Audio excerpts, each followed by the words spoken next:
Well, this can't be right. This is, it says 10 of 2. So, we're either really late or amazingly early.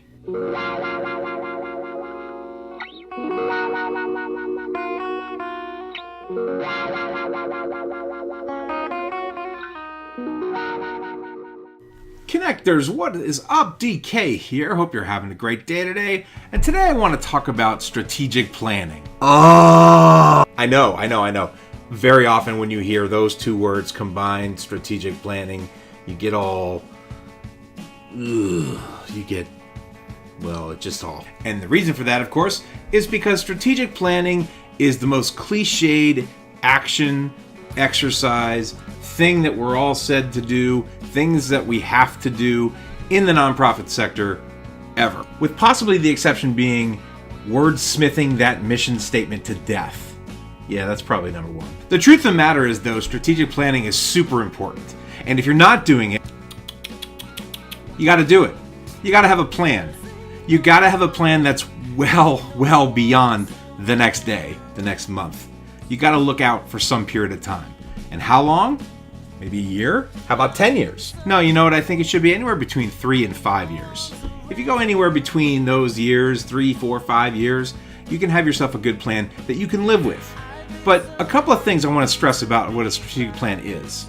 But first, you should probably, first off, plan to plan. I know. Sounds like consultant talk. It sounds like consultant talk because it is consultant talk. But it is also very important. Too many people go into the strategic planning process and they don't realize that they need to plan ahead and think about things before they get into the planning process. Why? Well, there's two big reasons I can say. One, you get into this planning process, and before you know it, it is dominated by all the pre-planning work that you didn't do. So you actually don't do strategic planning. You do the setup to get ready for strategic planning, and you call it a day. That's not strategic planning. That's getting ready to plan. And two, if you don't have a plan ahead of time, you get bogged down in small detail nuance, and you don't get to the big ticket item stuff. So here's my take on the strategic planning process. One, the first thing you want to think about strategic planning is this is a document, but it's a living document. It is something you're going to use as a pathway, a guide. It is going to be with you the entire time. Like the Constitution, this is a living document, and you should be referencing it all the time. So this is not one of those things where you get it done as a project and then you put it in a drawer. You want to really think ahead and say, how are we going to use this as a living document?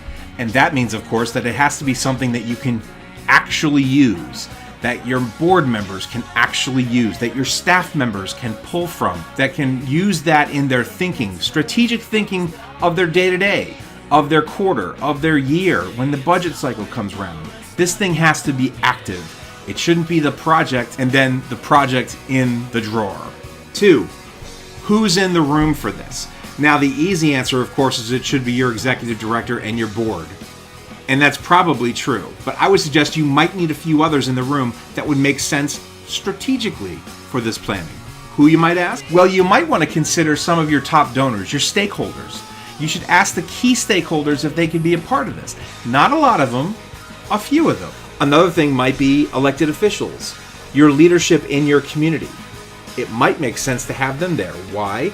Because a lot of these things, if they're in the strategic plan, if they're thinking big picture for your organization, they might be things that you're going to be interacting with your governments for. So your city, your county, your state governments, whoever it is that is the number one liaison between the .gov and the .org worlds, you should probably see if they can be a part of this. Again, you don't want to have an army of people in here because you don't want to make this out to be the United States Congress and you become do-nothings.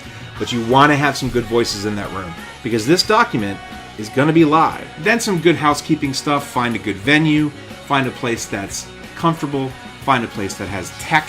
Make sure you have enough scratch pad. Make sure you have markers, pencils, all that jive. You want to make sure that that room is ready for creativity. Too often what people do is they create a strategic plan into a boardroom and it's very... Ooh. What I prefer to think of strategic planning as is a creative session. If you ever thought about being in an advertising firm, if you ever walked through an advertising agency, if you ever saw Mad Men, I don't know, You want to sit in a room that's full of creativity. You want to get the most creative juices happening when you talk strategically, because that's where the planning magic is going to happen. You got to get creative and you got to get exciting.